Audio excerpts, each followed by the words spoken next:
Hi, I'm Maureen Fitzgerald, and I am the author of a book called Mission Possible, Creating a Mission for Work and Life.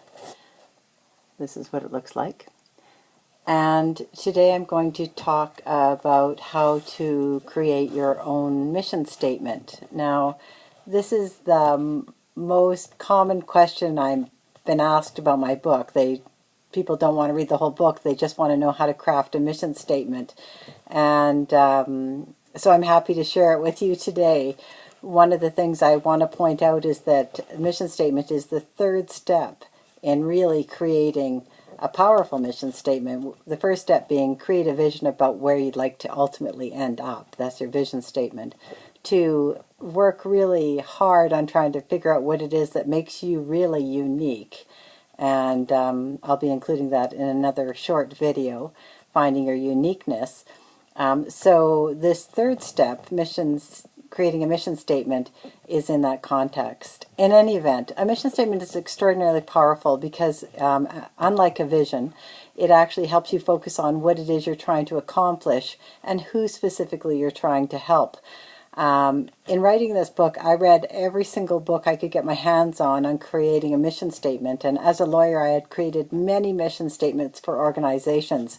So I have to say that it really is up to you how much work you want to put into figuring it out. It will evolve as you sort of gain confidence. But in any event, the 3 steps I recommend in constructing this particular mission statement will begin to help you get on your way to creating something that's meaningful for you. I'm just going to read from parts of my book here. The most important thing in life is to decide what is most important. Anonymous. A mission is a reason for being. It is a statement of purpose and a direction and describes what you want to achieve in life and work. It provides both a beacon and a measure of success, personally and professionally. Your mission statement flows directly from your vision and your uniqueness. It describes how you will reach your vision in a way that is consistent with who you are.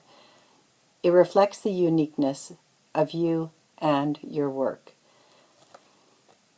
Before beginning this section, it is useful to recall your vision, or at least put a vision in the front of your mind, and also begin to think about what makes you extraordinarily unique in the path you've taken. Write them down and keep them handy. The 3 parts of a mission statement. Each mission statement contains 3 fundamental components: an action, an audience, or a focus, and an accomplishment. I call them the 3 A's: action, audience, and accomplishment. When creating your mission, the question you'll want to continually ask yourself is, what action will I take, for what people or audience, and for what results or accomplishment? That's the form of the mission statement. The action represents what you'd like to do, the audience represents the people or situation you'd like to focus on, and the accomplishments is the results or the outcome. When thinking of action, the easiest way to deal with the first step is simply come up with an action word. Many people just plug a word in, like to educate, to inspire, to deliver, to shape, to consider, and then work on the other 2 parts. And then pull it all together at the end. The second part, the audience, is extraordinarily powerful because I have this personal idea that we, given who we are, can reach a certain audience, and we've been doing so probably all our lives. The most obvious, of course, is if you're a mother, your audience is your family, your children. If you're a lawyer, it's my clients. If it's an author, it's depending on the book, but it could be professional women, or lawyers. So your audience is even more important than you'd initially think, because they're the people that you're actually here to help. Now, for some people, it becomes very obvious. If you're a nurse, you're here to help a particular type of person, maybe with a particular type of ailment, and so on. In fact, it's often a lot of fun figuring out what who your audience is, because it narrows down your focus, because often you're thinking, oh my goodness, I could be doing anything for anybody, anywhere. But the truth is your audience helps narrow that down. The most important step in your mission statement, though, is the third step, and that is what I call the accomplishment or the result you want to achieve. Unlike the first two steps, this step takes a bit more work, and it actually begins by you just thinking about how you'd like to help your audience. So a sample mission statement might be, I want to educate professional women about gender equity or something. I want to educate police officers about restorative justice. I want to inspire children to be mindful, and so on. So the accomplishment is exactly what you want the audience to have achieved. Not you achieved, but your audience to have achieved.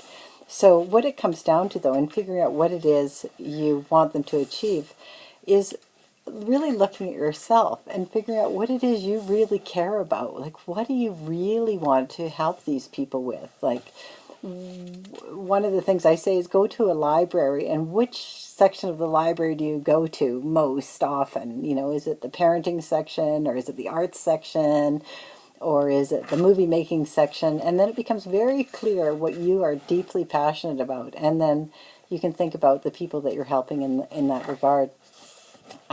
If you're extraordinarily emotional about it, that's another big clue. One of the things I say is, what would you talk about on national TV for if you were given 3 minutes? And oftentimes people have to think about it, but when they do, it's become very clear what they care deeply about. For example, one popular one is animals, or specifically dogs. People who care deeply about dogs are that's unique to them. So hopefully that helps.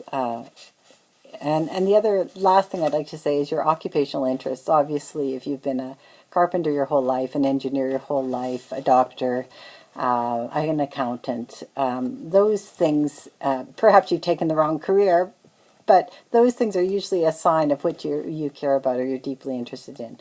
So in conclusion, in crafting your mission statement, perhaps the most important thing is to make it useful to you so that you can wake up and say, this is my mission statement. It can be motivational, and it can also be used to tell other people about what you do and what you're trying to accomplish, and it can definitely give you focus if you're heading off in a new career or making a transition and want to gain some clarity about where you want to be. So that's the most important thing about a mission statement. Just remember, it's action, audience, and accomplishment, or the thing you'd like to help your audience most with. So have fun with your mission statement. If you want to buy my book and learn more, please go to www.maureenfitzgerald.com. Thanks for listening today.